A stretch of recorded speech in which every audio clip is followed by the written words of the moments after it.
অনেক দিন আগের কথা। এক যে ছিল গ্রাম, নাম তার সুজনপুর। হাঁড়ির মতো করে রেখেছিস কেন দাদু ভাই?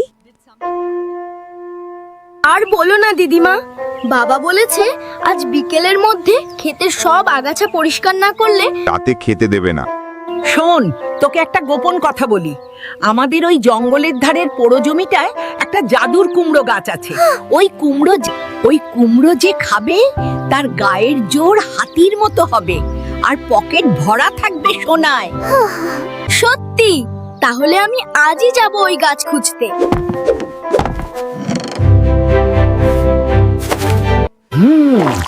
কচি ছেলের গায়ের গন্ধ খেয়ে ফেলবো? না না, আগে শুনি ও কি বিড়বিড় করছে। উফ, কি কষ্ট! কিন্তু জাদুর কুমড়ো পেলেই তো সোনা আর সোনা। ওরে বাবা রে, ভূত! আমাকে খেও না, আমি তো হাড় জিরজিরে। চুপ, তোকে খাবো না। কিন্তু ওই জাদুর কুমড়োর ব্যাপারটা কি বলো? সত্যি সোনা পাওয়া যায়? হ্যাঁ, কিন্তু গাছ বড় করতে অনেক খাটুনি। তুমি যদি কাজ করো, অর্ধেক সোনা তোমার। উফ, সোনা পাবো, সোনা পাবো। বল্টু, কুমড়ো তো পেকে গেছে, এবার কাটি সোনা বের করব। কাঁচা কাটলে সোনা জল হয়ে যাবে। এটাকে আস্ত সেদ্ধ করতে হবে। আগুন জ্বালাও, জল দিই। মন্ত্র পড়ার আগে দেখতে হবে ভেতরটা নরম হয়েছে কিনা। তুমি তো শক্তিশালী এক কামড় দিয়ে দেখো তো।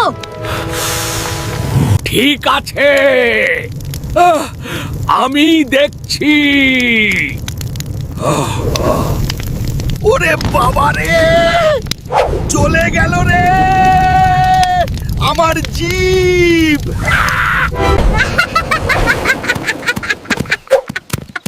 কি হলো ভূত দাদা? সোনা পেলে?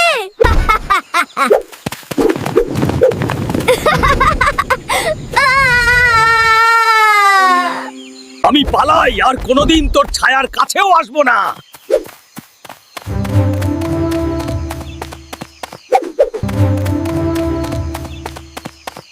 দেখলি তো, লোভে পাপ আর পাপে মৃত্যু। তবে বুদ্ধি ভালো, কিন্তু এরপর থেকে নিজের কাজ নিজেই করবি, কেমন?